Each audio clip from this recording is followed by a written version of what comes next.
Irmãos, graça e paz, amém? Boa noite. Você vai abrir a palavra do Senhor nessa noite, no 8º livro da Bíblia. Tá certo? Vai contando aí, quando você chegar no 8º, você pare, que é o capítulo 1 dele, tá bom?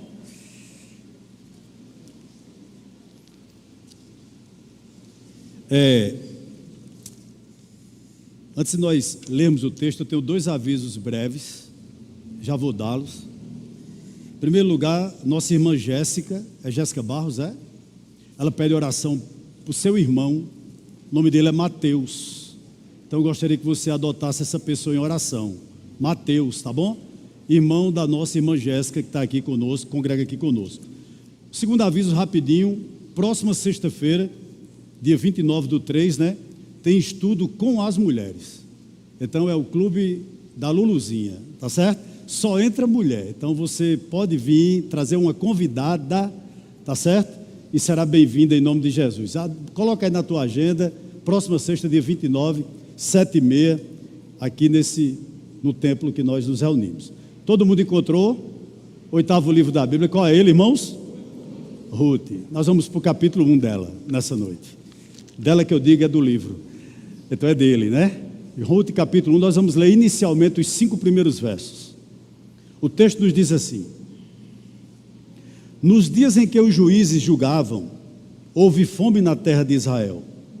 E um homem de Belém de Judá foi morar por algum tempo na terra de Moabe, com a sua mulher e os seus 2 filhos. Este homem se chamava Elimeleque, e sua mulher se chamava Noemi. Os filhos se chamavam Malom e Quilion. Eram efrateus de Belém de Judá. Foram à terra de Moabe e ficaram ali. Algum tempo depois, Elimeleque, o marido de Noemi, morreu e ela ficou sozinha com os 2 filhos. Estes casaram com mulheres moabitas. O nome de uma delas era Orfa e o nome de outra era Ruth, e ficaram ali quase 10 anos. Depois morreram também Malom e Quilion, os 2 filhos de Noemi, e assim ela ficou sozinha, sem os 2 filhos e sem o marido. Vamos orar um pouquinho mais? Pai, nós rendemos graças ao Teu nome, agradecemos a Ti pela manhã que tivemos, e Te pedimos também que pela Tua infinita bondade e graça, Tu nos visites nessa noite, como Tu já o fizesse através dos louvores que entoamos aqui, mas que nessa noite, através da Tua palavra, Tu possa vir falar ao nosso coração. Faz isso com graça, faz isso com misericórdia, mas faz isso também com poder. Exalta e engrandece Teu nome aqui nesse lugar, e que no final Teu nome seja engrandecido. É assim que nós oramos, em nome do Teu Filho amado Jesus Cristo, que vive e que reina para todo sempre. Amém. Meus irmãos, eu gostaria de iniciar esse sermão dessa noite com algumas perguntas para nós.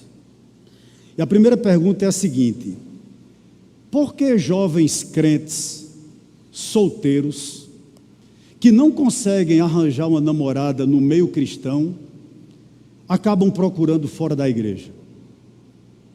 Segunda pergunta nessa noite: porque muitas vezes nós encontramos pessoas que se dizem crentes participando de negócios financeiros ilícitos quando a crise bate à sua porta?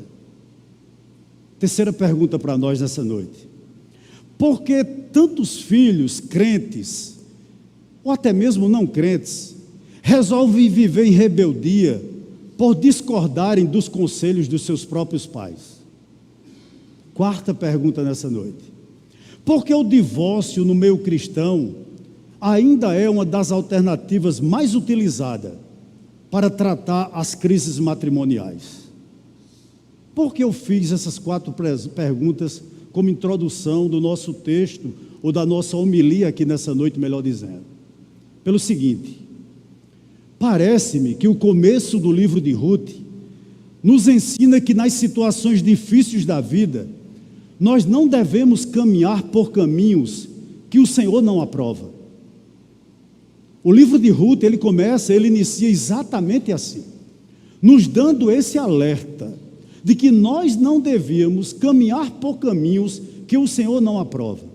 E do verso 1 até o verso número 5, o escritor sagrado nos coloca diante de um tempo de crise. Esse livro nos é apresentado em um tempo de crise. Interessante que a vida está acontecendo em Belém.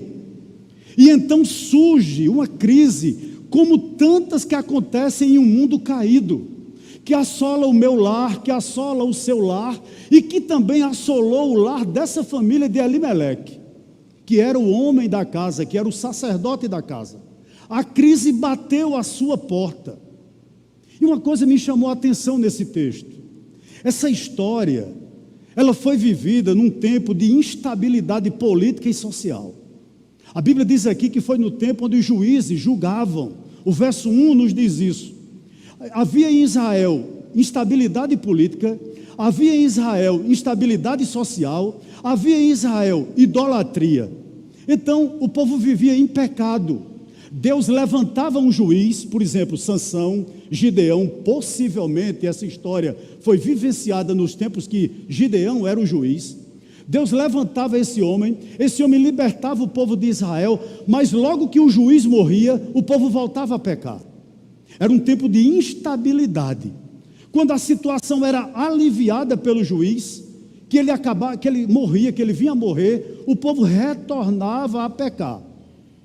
Uma coisa interessante aqui. A pergunta que não quer calar nessa noite é a seguinte: será que nós não vivemos, será que nós vivemos em um período melhor do que o dos juízes? Será que nós vivemos em um período melhor do que o período onde Ruth entre Noemi, Elimeleque e sua família viveram? Eu não acredito. E eu não acredito por quê?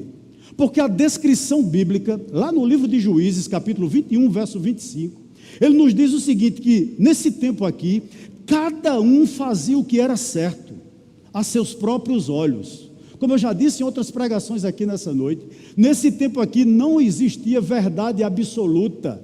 Cada um vivia a vida como lhe dava na telha. E por que eu digo que nós não vivemos em tempos diferentes desse? Olhe para o cenário político do nosso país. Olhe a situação de instabilidade econômica que o nosso país vive. Veja a devassidão moral que o nosso país está afundado. Interessante que hoje, eu não sei se você sabe disso, para os católicos apostólicos romanos falando em idolatria, e eu os respeito, embora não concorde com sua doutrina, hoje para o católico apostólico romano é dia de São José. E eles atribuem a chuva que está caindo sobre a terra a esse santo. Interessante que o pastor Hernandes Dias Lopes, ele diz algo em um dos seus comentários o seguinte: o tamanho da idolatria de um povo mostra para a gente o quão envolto às trevas esse povo está. Veja a situação do nosso país. Você há de concordar comigo que não é diferente o cenário para onde essa história se desenrolou. Claro que não. Mas inicialmente, nem usando o texto ainda, mas apenas na introdução, eu gostaria de lhe dizer algo aqui nessa noite como uma primeira lição para nós. Qual? Com todo o avanço que nós temos em todas as áreas humanas, com todos os avanços que nós temos, o coração do homem ainda continua caído. Com todo o avanço, por exemplo, tecnológico que nós temos, o coração do homem é um lamaçal de trevas, se ele não é regenerado. Todo o avanço que nós temos em ciência, em tecnologia, seja a área que for, não conseguiu tirar as trevas do coração do homem ainda.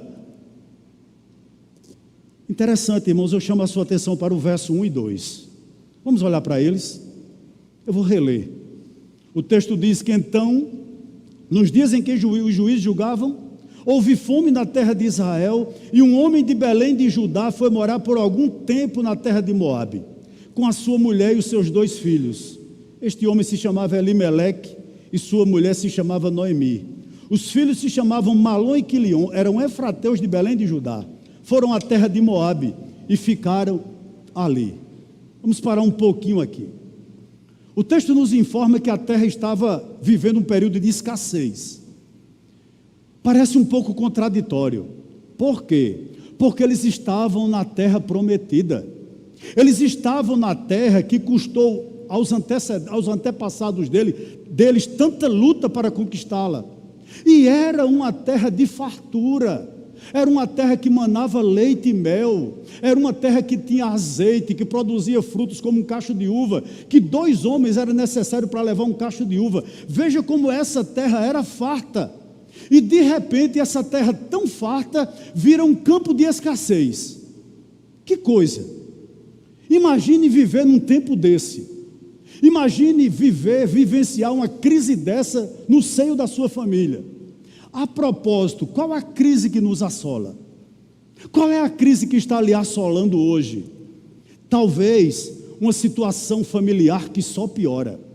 Talvez você entrou aqui nessa noite e você tenha que conviver há dias ou há anos com a rebeldia de um filho. Talvez a crise que tanto insiste em bater a sua porta, é a sua saúde debilitada. Quem sabe, irmãos, que a crise que assola você hoje à noite é uma situação financeira precária. Eu não sei exatamente que crise é essa, mas eu gostaria de lhes lembrar uma coisa aqui nessa noite. Mesmo em meio à crise, nós ainda somos o povo da aliança. Mesmo em meio à crise, nós ainda somos o povo de Deus. E eu gostaria de lhe dar um conselho aqui nessa noite. A você que é cristão. Qual? Por que insistir em caminhos que desonram o Senhor? Por que você continua a trilhá-los? Você não precisa lutar de forma rebelde por si mesmo. Você tem que entender que Deus cuida de você. Essa é uma grande verdade. O texto em tela, ele nos apresenta uma família de crentes que na crise resolve fugir. E veio muitas perguntas à minha mente olhando para esse texto. Perguntas desse tipo: qual o problema? Elimeleque estava apenas tentando cuidar da família dele. Era um tempo de crise. Ele estava tentando livrar o seu estômago juntamente com o da sua esposa e a de seus 2 filhos. Pastor, era uma atitude ilícita. Na mente de Elimeleque seria um bate e volta. Ele iria ali em Moabe e voltava rapidamente. Era só enquanto a crise estava estabelecida sobre a tribo de Judá.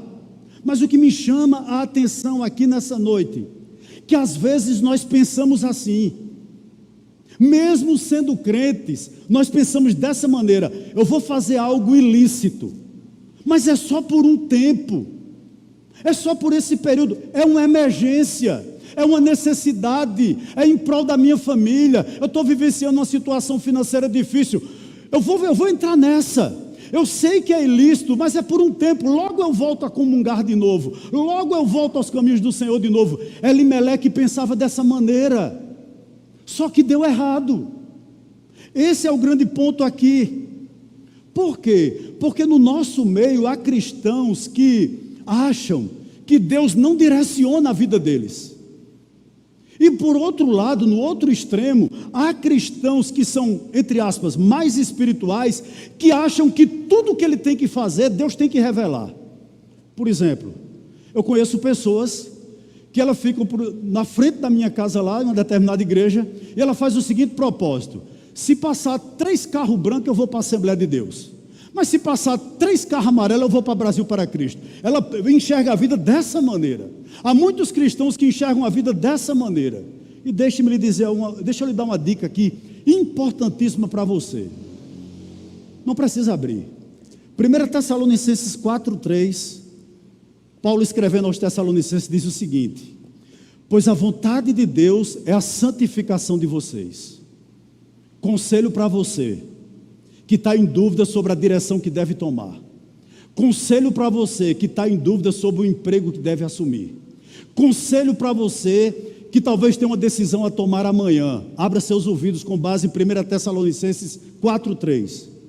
Qualquer decisão que leve você a deixar o caminho da obediência e do crescimento é uma decisão errada. Eu vou repetir. Qualquer decisão que lhe leve a deixar o caminho da obediência e do crescimento, eu estou falando aqui em crescimento espiritual, com certeza é uma decisão errada. Eu gostaria de lhe alertar o seguinte: o texto não nos diz e não dá margem para dizer que Elimeleque foi um mau esposo. O texto não deixa margem para dizer que ele foi um pai relaxado. Mas eu vejo na vida de Elimeleque alguém imprudente, muito imprudente, porque faltou nele confiança no Senhor. O nome Elimeleque significa o seguinte: Deus é o meu rei. No nome daquele homem, ele dizia quando passava na sua vizinhança e dentro de casa o seguinte: quem reina na minha casa em primeira instância é o Senhor. Eu só tomo alguma decisão que agrade ao Senhor. Veja que propaganda enganosa era o próprio Elimeleque. Por que eu estou dizendo isso? Porque situações de crise prova a mim e a você onde está seu coração. Quando a crise chega na nossa casa, quando a crise bate na nossa porta, quando a crise vem fazer parte da nossa família, ela mostra claramente onde seu coração está. Se seu coração está nas coisas de Deus, ou se seu coração está nas coisas do mundo. Se você aguarda uma resposta da parte de Deus, ou se você aguarda uma resposta da parte de outra pessoa, ou de outra coisa que você tem colocado a sua confiança. A crise, ela tem esse poder. O que me chama a atenção aqui é que na cabeça deles, não só de Elimeleque, mas também de Noemi, sua esposa, e de seus 2 filhos, na cabeça de todos eles, era melhor estar nos campos verdejantes de Moabe, sem o Senhor, do que estar no vale da sombra da morte, com o Senhor. Veja como eles pensavam errado. O que me chama a atenção nesse texto é que a Bíblia não diz que outra família saiu de Belém. A Bíblia não mostra nenhum irmão de Elimeleque, nenhuma pessoa da mesma fé que Elimeleque, abandonando Belém para ir morar em Moabe. Nenhum. Somente essa família. O que me chama a atenção aqui, eles podiam buscar ajuda entre os irmãos, eles podiam buscar ajuda entre outras tribos, certamente ele teria, mas eles preferiram buscar ajuda entre os pagãos. Aí você poderia me perguntar: mas pastor, isso está tão longe de nós? Tá não, porque a igreja evangélica brasileira, infelizmente, ela possui seus gurus. Nós preferimos ver os profetas, os apóstolos, não é? Os coaches no YouTube, do que se aconselhar, por exemplo, com nossos pastores.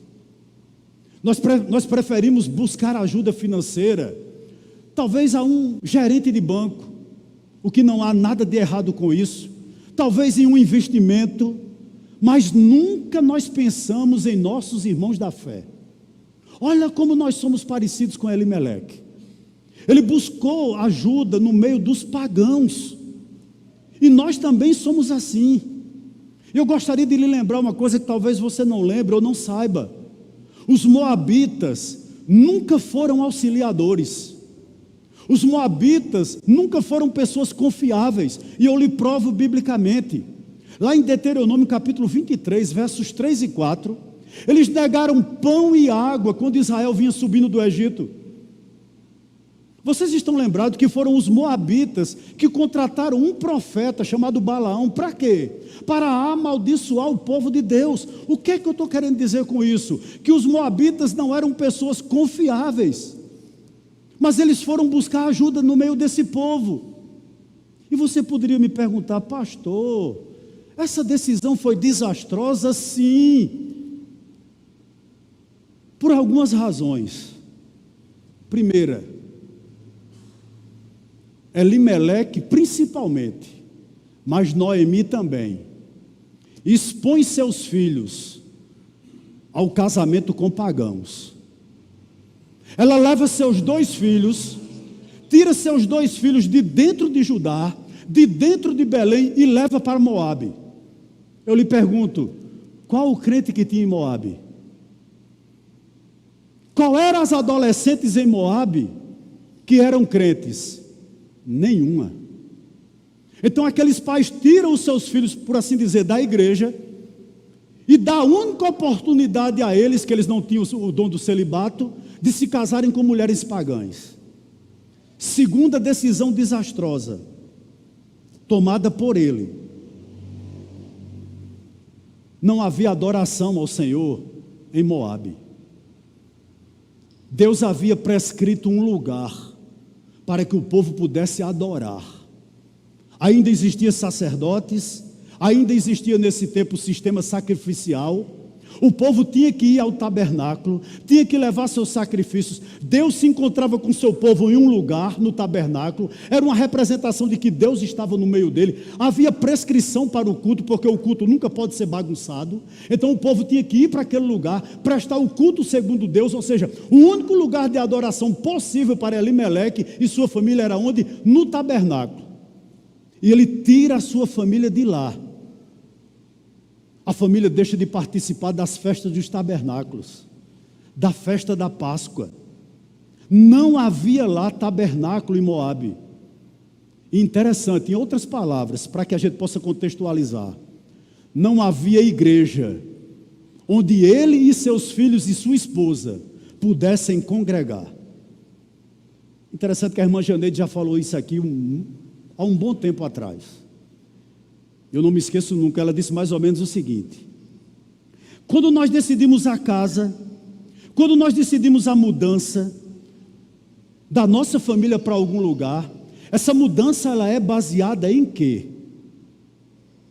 Tipo assim, na oportunidade de emprego que você vai ter, ou quem sabe na qualidade de vida que esse lugar ou que essa cidade vai lhe oferecer.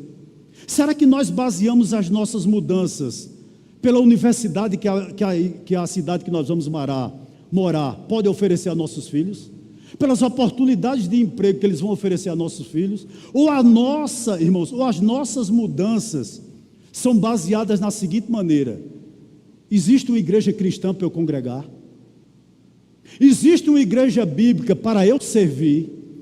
Existe uma igreja bíblica para que eu seja servido? Será que nós pensamos assim? Ou isso não vale para a nossa vida? Elimeleque não pensava dessa maneira. Eu vou para Moabe porque eu não vou morrer de fome aqui. Interessante que ninguém morreu de fome. Passaram crise, mas ninguém morreu de fome. Não precisou um emprego a mais, não precisou um bico. Ele podia muito bem enfrentar o que ele estava enfrentando lá, porque o Senhor era com ele. Mas ele resolveu não, em Moabe é melhor. Verso 3 ao verso 5. Olha o que o texto nos diz. Algum tempo depois, Elimeleque, o marido de Noemi, morreu. E ela ficou sozinha com os 2 filhos. Estes casaram com mulheres moabitas. O nome de uma delas era Orfa, e o nome da outra era Ruth. E ficaram ali quase 10 anos. Depois morreram também Malom e Quilion, os 2 filhos de Noemi.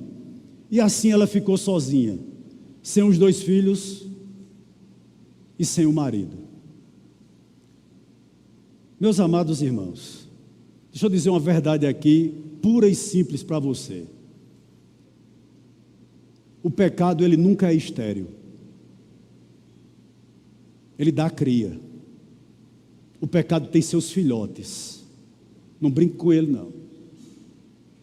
O texto está nos dizendo o seguinte: que Elimeleque insistiu em ir. Estão lembrados de Jonas? Era o mesmo espírito que existia nesse homem. Jonas foi para Tarsis contra a vontade de Deus. E interessante, né? Encontrou passagem, encontrou vaga no navio e foi. Elimeleque foi para Moabe contra a vontade de Deus, ele sabia, mas ele mesmo assim foi. O que é que eu aprendo com isso? Às vezes, nós vamos contra o que Deus revelou, e fingimos que não é com a gente.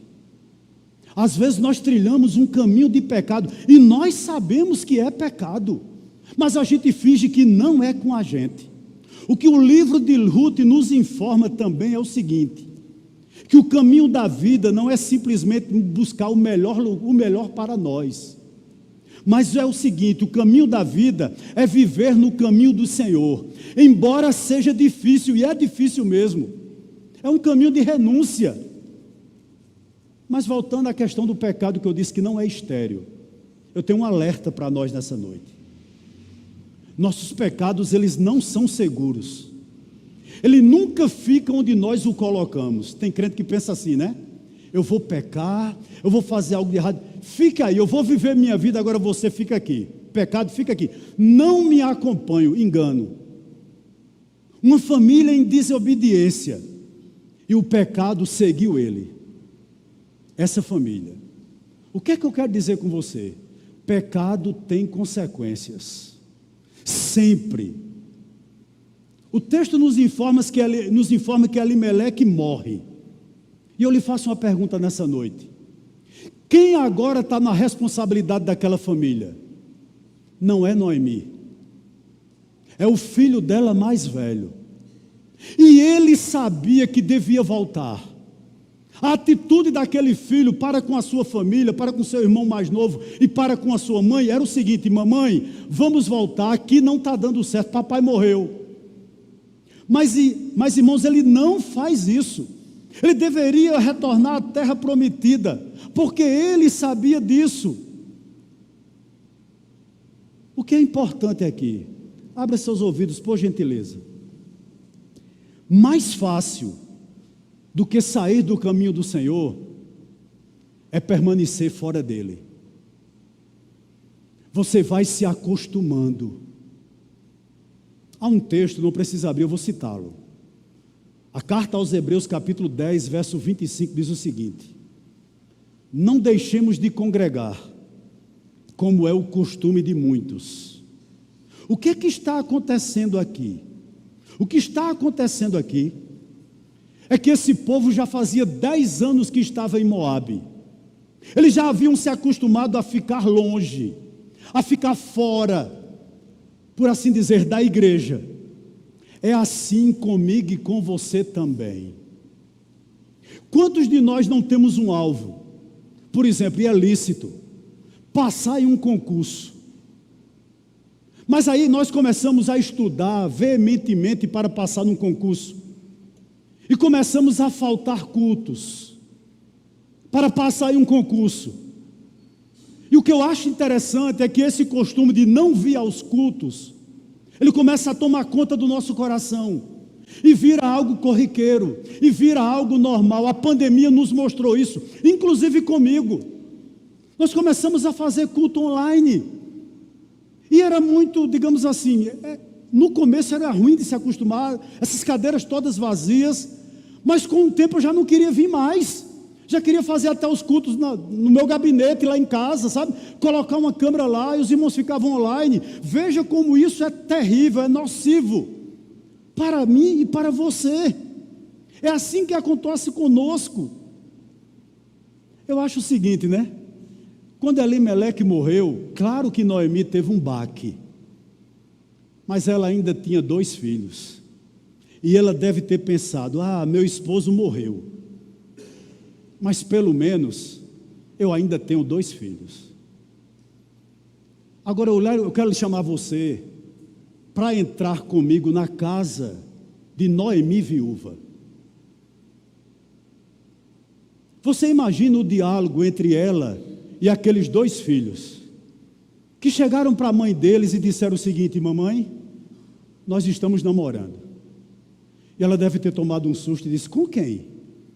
Orfa e Ruth, 2 moabitas, mamãe. E ela deve ter dito aos 2: mas não foi assim que eu e Elimeleque ensinou a vocês. Foi?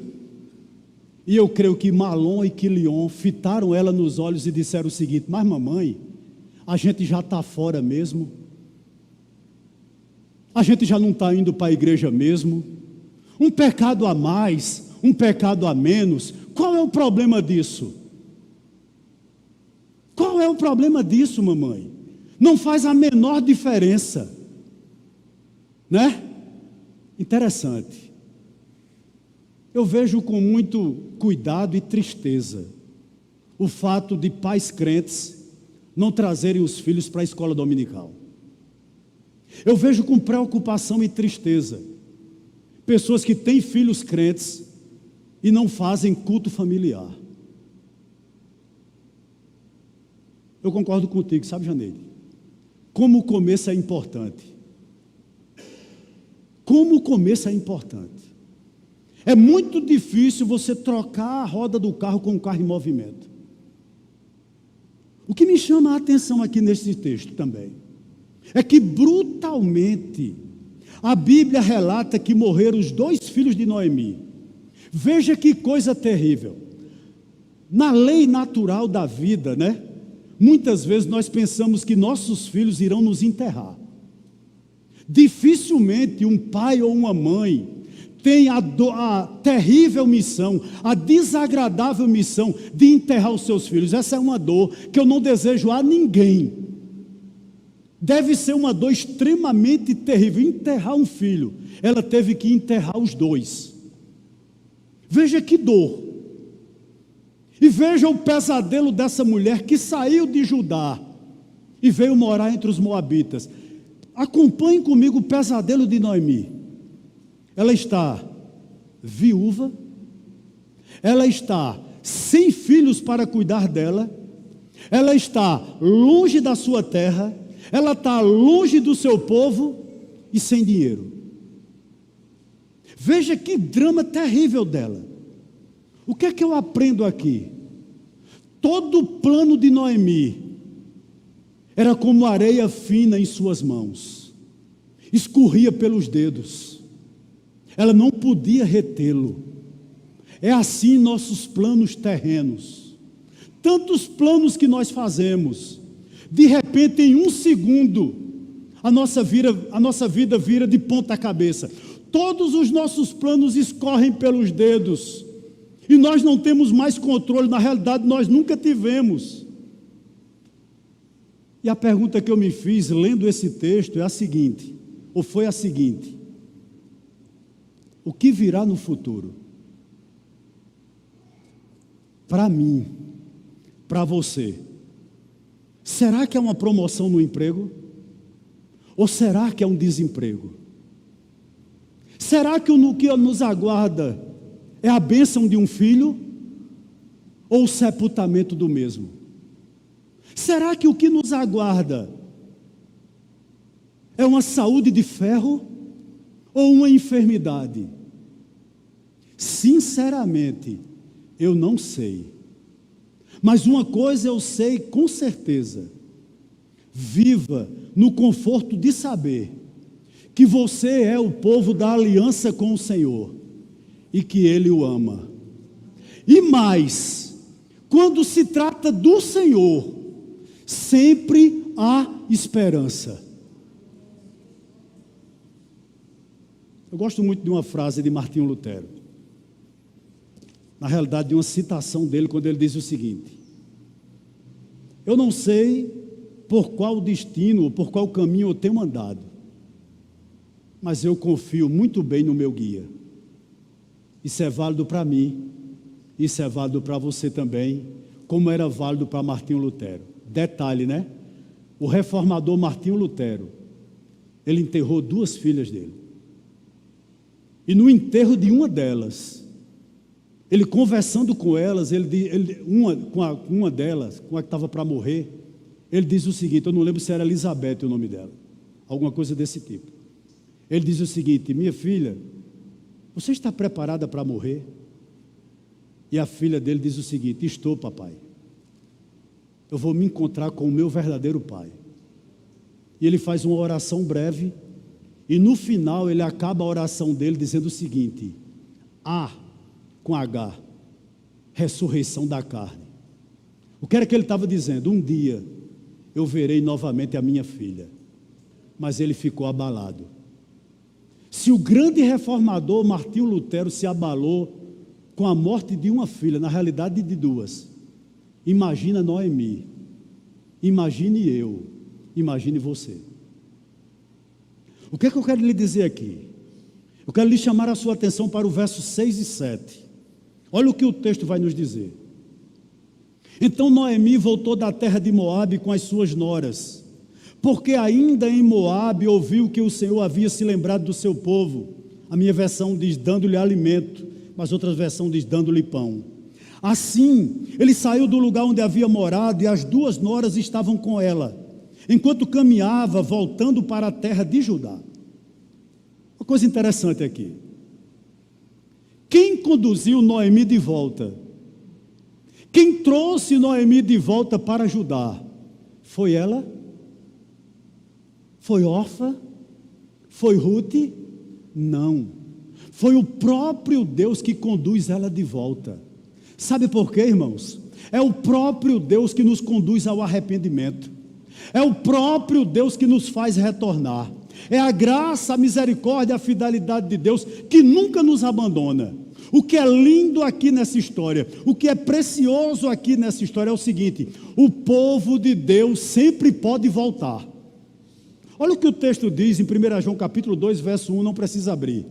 O apóstolo João escrevendo, ele diz o seguinte: se todavia alguém pecar, nós temos advogado junto ao Pai. Quem? Jesus Cristo, o justo. O que é que eu estou querendo afirmar aqui? Que o perdão em Cristo é o que pavimenta o nosso caminho de volta. Mas um detalhe: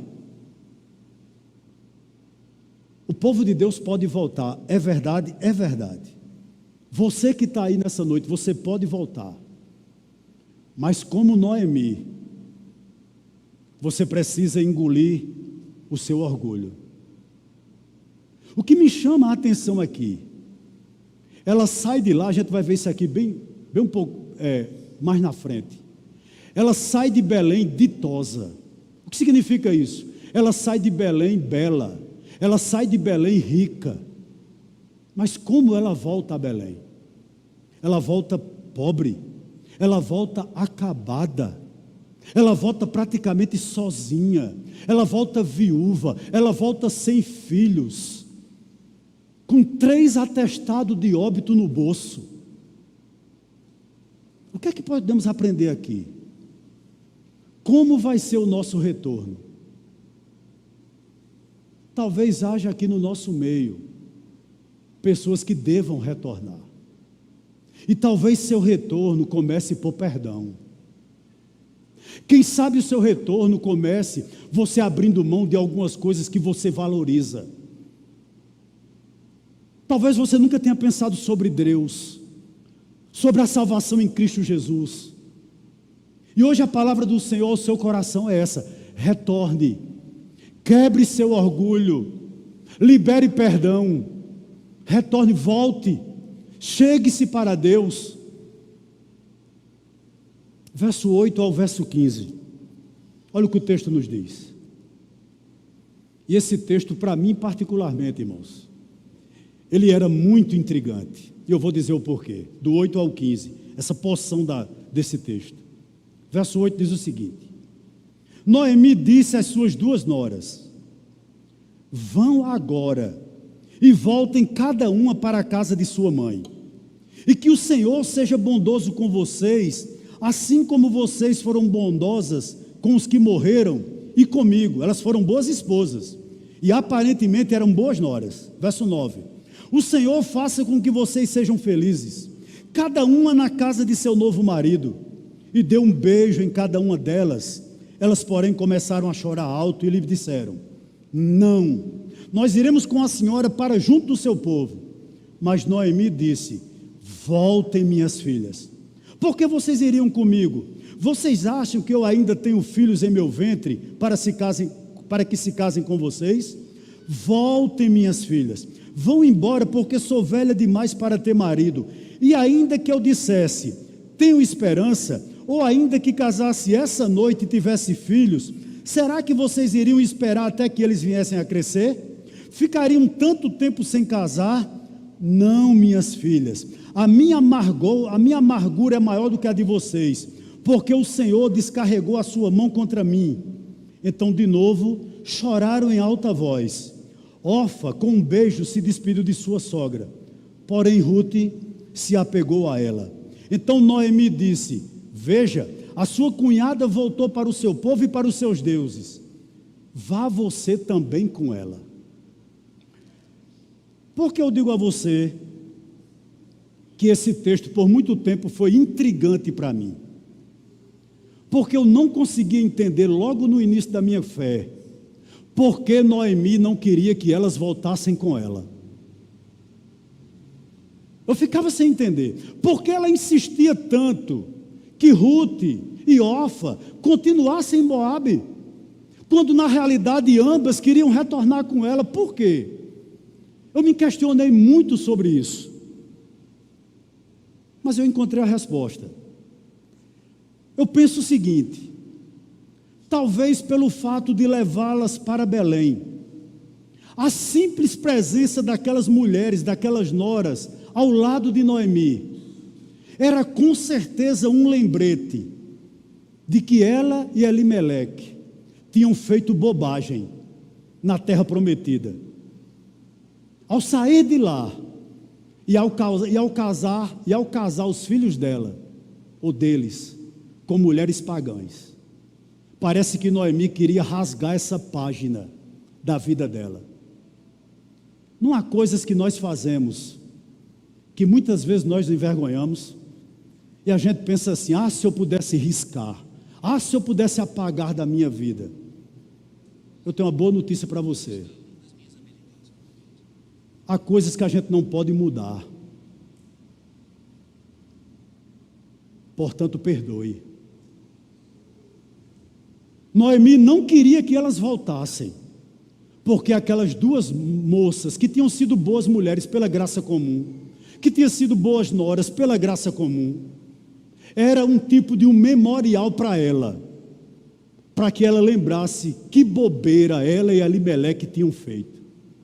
Talvez fosse essa uma das razões, mas possivelmente também a mente de Noemi, e muita gente é assim, irmãos, ainda não tinha aprendido que a vida real não pode ser vivida longe de Deus. Oh, meus irmãos, como é que a gente convive com pagãos dentro de casa e nós não apresentamos o evangelho a essas pessoas? Como é que você consegue dizer que está tudo bem quando sua família ainda não está salva? Eu disse a vocês aqui que os moabitas não eram pessoas confiáveis, e não era mesmo. Eles eram descendentes de Ló, estão lembrados? Gênesis 19 diz isso. As duas filhas de Ló embebedaram ele e tiveram filhos dele. Os moabitas são descendentes desse povo. Aí parece que Noemi faz a seguinte equação na cabeça dela: já que são moabitas, não cabem dentro da igreja, não dá para estar comigo, não pode servir ao Deus que eu sirvo. Não parece com a gente? Há pessoas na família da gente que são pedras de tropeço, que são pedras de... aquela pedrinha pequena. Já calçou um sapato apertado, com uma pedrinha dentro dele, que você não pode nem dar um passo? Há pessoas na família da gente que são exatamente assim, e a gente pensa: para esse não tem jeito. A nossa mente é igual a de Noemi, não cabe dentro da igreja. Como é que eu vou me apresentar com essas duas pessoas? Né? Um parênteses aqui. Eu me converti em uma igreja, não vou dizer o nome, passei só 3 meses lá. E quando eu me converti, eu era bem mais jovem, evidentemente, né?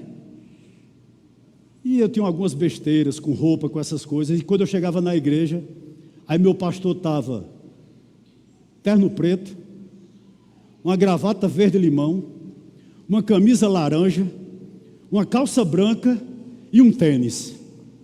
Aí eu dizia: meu Deus, eu vou congregar aqui. Aí um dia uma pessoa olhou para mim e disse: é esse povo que vai morar contigo no céu. E eu disse amém. Às vezes nós achamos que somos coisas demais para a igreja, né? Às vezes nós pensamos que nós somos demais e um moabita não pode entrar, e um pecador não cabe sentar do nosso lado.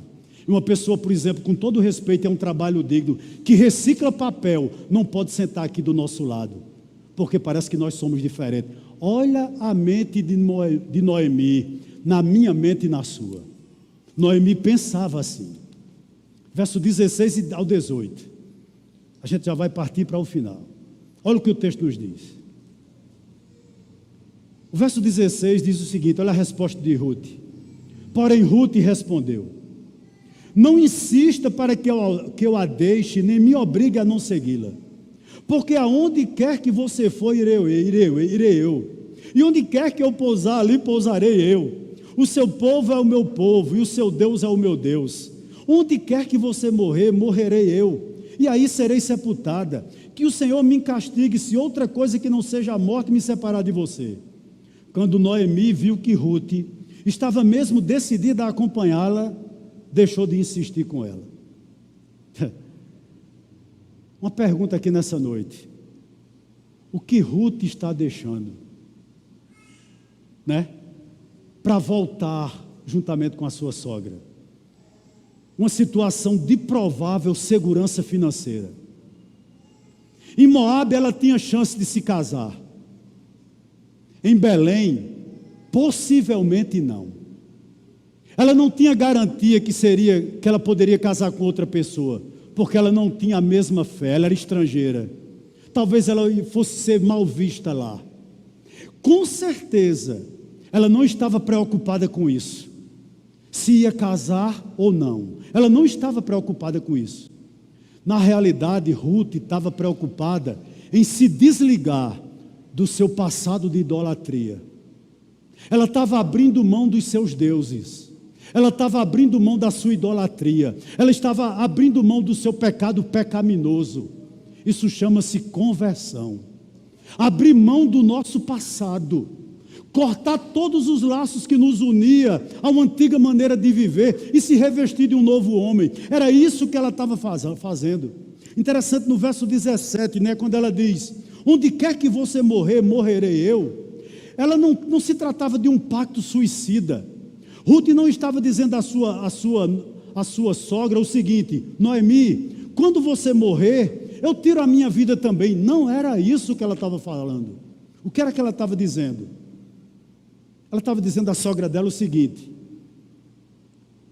a minha decisão não é como vocês. Eu não vou fazer um bate e volta. Eu não vou para ajudar apenas passar 10 anos. Eu não vou para lá tentar a vida. Não. Eu estou indo de vez. Que coisa maravilhosa. Eu estou mudando de lado. Noemi, eu quero te dizer, eu sou crente. Noemi, eu quero te dizer, eu sou diferente. Noemi, eu quero te dizer, eu pertenço ao mesmo Deus que você pertence. O teu Deus me encantou, Noemi. Veja que coisa maravilhosa. O que é que eu aprendo aqui, meu irmão?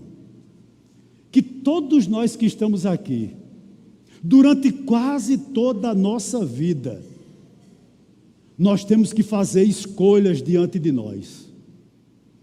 Mas a pergunta que eu faço a você é a seguinte: você decide como órfã, pelas coisas transitórias, por aquilo que tem prazo de validade, ou você decide como Ruth? Você decide como órfã, uma vida longe de Deus, embora tenha sucesso, ou você decide como Ruth, um caminho estreito, no qual na realidade há vida? Essa é a pergunta que não quer calar nessa noite. 19 ao 22. Eu vou ler logo 19, 20 e 21. Então ambas se foram. Eita, aqui é... até que chegaram a Belém. E aconteceu que ao chegarem ali, toda a cidade se comoveu por causa delas. E olha que coisa. Quem? E as o quê? E as mulheres. perguntava: essa não é a Noemi? Porém ela lhes dizia: não me chame de Noemi, mas de Mara, porque o Todo-Poderoso me deu muita amargura. Quando saí daqui eu era plena ou ditosa, né? Mas o Senhor me fez voltar vazia. Por que então querem me chamar de Noemi, se o Senhor deu testemunho contra mim e o Todo-Poderoso me afligiu? Irmãos e irmãs, todo retorno é difícil. Como é difícil a gente retornar. Por isso que muitos de nós não quer tratar pecado. A gente prefere esconder. Mas eu vou dizer a você que está aqui em pecado, ele vai dar cria. Ele vai lhe sufocar. E se você é cristão, você não vai dormir. Porque não há perdão para pecado não confessado. Todo retorno é difícil. Como a volta do pecado pode ser difícil. Porque o povo começou a falar. Eu fico imaginando aquela cena, porque homem, normalmente homem, nós temos a visão, digamos assim, um pouco restrita. A gente não consegue ver os detalhes. Mas o texto diz aqui, né, no verso que nós acabamos de ler, no verso de número 19, que as mulheres perguntavam: isso é Noemi? Eu acho que as mulheres olhavam para Noemi, para as rugas que Moabe tinha colocado no rosto dela. A questão era a seguinte: como ela está acabada, como ela está arruinada. Uma vida em pecado faz isso conosco. Decai o nosso semblante, tira o brilho de nós. E as mulheres olharam, observaram isso. Isso é Noemi? Eu não acredito que é aquela mulher que saiu daqui ditosa. Está voltando dessa maneira. O retorno, irmãos, é muito difícil. Mas uma pergunta para você nessa noite: como nós recebemos que voltam? Eu não sei porque Deus está me direcionando nesse sentido. Meu amado irmão ou minha amada irmã que está me escutando, se você quer voltar, eu quero lhe dar um conselho aqui nessa noite. Nós temos 4 pastores aqui. Procure aquele que você mais se afeiçoa a ele. E eu tenho certeza absoluta do que eu vou dizer. Ele vai lhe ajudar. Noemi voltou, é bem verdade. E ela ouviu talvez bem feito. Quem mandou ir para Moabe? Talvez ela tenha ouvido isso. Mas esse não é o nosso papel. Como nós recebemos aqueles que querem voltar? Deixa eu dizer algo aqui a você. Nós estamos dispostos a lhe receber como o pai do filho pródigo. Sabe o que eu quero dizer aqui para você? Tem oportunidade de Deus para você. Há um retorno para você. Não conviva com o que você está vivendo, porque vai desgraçar seu ministério, vai acabar com seu casamento. Você não vai ter autoridade para seus pais, para seus filhos, melhor dizendo. Retorne. Verso 20 e 21. Olha o que Noemi dizia: não me chame de Noemi, mas de Mara, porque o Todo-Poderoso me deu muita amargura. Quando saí daqui eu era plena, mas o Senhor me fez voltar vazia, ou seja, eu não trago nada. Por que então querem me chamar de Noemi, se o Senhor deu testemunho contra mim e o Todo-Poderoso me afligiu? Sabe o que eu quero dizer a você aqui? Pense numa pessoa difícil, era Noemi. Ou mulherzinha difícil, ou mulherzinha amargurada. Eu dizia isso a um irmão muito caro ao meu coração aqui nessa manhã. A amargura, às vezes, ela entra na nossa vida devagar, mas ela tem o poder de destruir nossa alma. Se a gente vem para um culto amargurado, irmãos, a gente vem com a alma destruída. Foi assim que Noemi retornou. Ela diz: eu saí daqui rica, eu saí daqui bonita, eu saí daqui cheia de plano, mas Deus tirou tudo de mim. Interessante, ela não reconhece que a culpa era de Elimeleque, ou foi. Ela não reconhece que a culpa foi dela. Ela não reconhece que a culpa foi dos filhos dela. Não, não, não. Ela coloca a culpa em Deus. Noemi está de volta, é verdade. E ela diz que está vazia.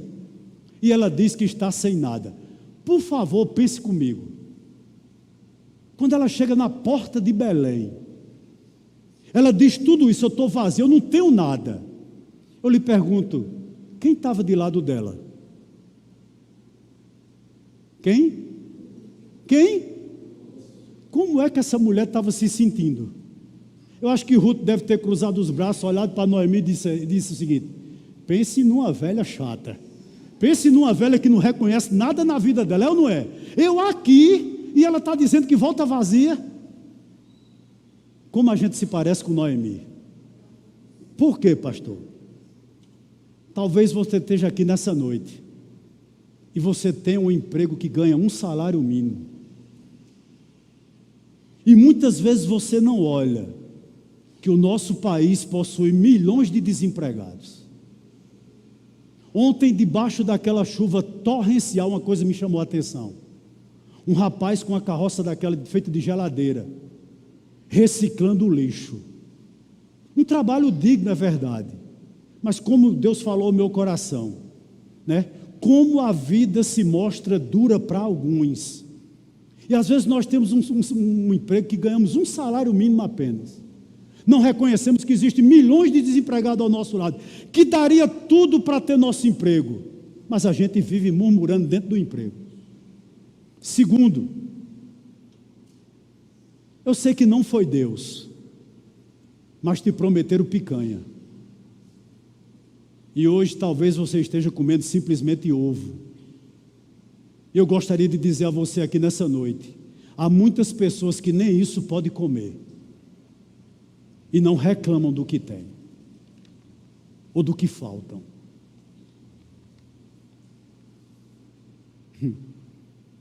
Deus te deu um cônjuge. É bem verdade que é crente, mas não é perfeito. Um homem ou uma mulher de Deus, com defeitos, é claro, mas muitas vezes você vive reclamando.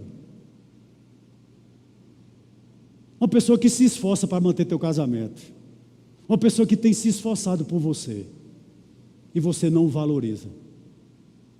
Quem sabe aqui nessa noite, há pessoas que não reconhecem que filhos são galardões que Deus nos dá. Talvez você tenha um filho problemático. Talvez você tenha um filho que ao nascer você disse: o que vai ser de mim? O que vai ser dessa criança? E você tem reclamado muitas vezes e pensado sobre o futuro desse filho. Eu queria dizer a você, há muitas mulheres que dariam até um rim para ter um filho, mas não conseguem. E você está reclamando do seu porquê?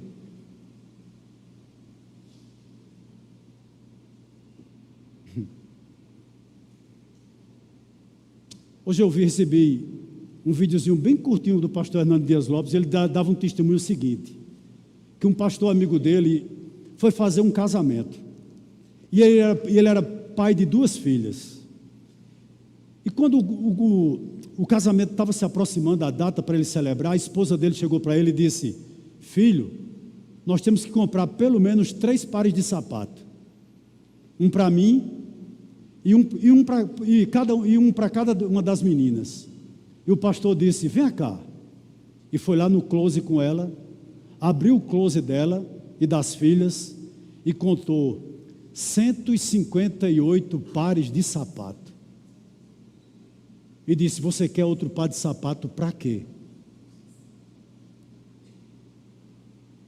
O nome disso é consumismo. Sabe o que eu estou querendo dizer aqui? Que a amargura nos impede de ver o que Deus está fazendo por nós. Noemi está de volta à igreja. E deixa eu dizer uma coisa aqui a você que vive amargurado. A igreja é lugar para pessoas amargas. A igreja é para onde devem ir os amargos. para perto de Deus. Noemi volta muito amarga. Ela mesmo diz: eu sou Mara. Ou seja, eu sou uma pessoa amarga. Mas deixe-me dizer uma coisa aqui para você. Deus pode transformar pessoas amarguradas em novamente pessoas agradáveis. Esse é o poder do Evangelho. Deus vai transformar uma mulher amarga, Deus vai transformar Mara de novo em Noemi, porque Deus é o Todo-Poderoso. Eu não vou dizer a você que Noemi, teologicamente, ela estava errada, porque nem sempre nós vivenciamos situações difíceis à mão de Deus, mas nesse caso específico aqui, sim, Deus estava pesando a mão sobre essa família para trazer essa família de volta, ou pelo menos Noemi, como ele trouxe. Sabe por quê? Porque a mão pesada de Deus serve para que a gente deixe a alegria das coisas criadas e comece a encontrar a verdadeira alegria na reconciliação com o nosso Deus. Eu vou concluir nessa noite e chamo apenas sua atenção para o verso 22. Foi assim, ou seja, amargurada e sem nada, que Noemi voltou da terra de Moabe, com Ruth e sua nora, a moabita, e chegaram a Belém no começo da colheita da cevada. Noemi diz voltar vazia. Talvez você esteja aqui e diga o seguinte: mas pastor, eu não tenho nenhuma nora igual a Ruth. Ou você diga: meu genro não tem o mesmo caráter de Ruth. Talvez você esteja dizendo: eu não vejo ninguém do meu lado igual a Ruth, disposta a me amar, disposta a me aguentar, mesmo sem eu reconhecer, mesmo sem eu amar, sem eu agradecer. Eu gostaria de lhe lembrar que você tem alguém que, igual a Ruth, está do seu lado e prometeu estar com você até a consumação dos séculos. Alguém que lhe amou tanto, a ponto de entregar a sua própria vida, por amor a você e por amor a mim. O nome dele não é Ruth, o nome dele não é Ofa, o nome dele não é Noemi, porque ele está muito acima de todos eles. O nome dele chama-se Jesus Cristo. Ele nunca desistiu de amar você. Ele nunca vai lhe abandonar, mesmo você sendo ingrato, mesmo você seja uma pessoa que não reconhece, Ele está disposto sempre a lhe amar.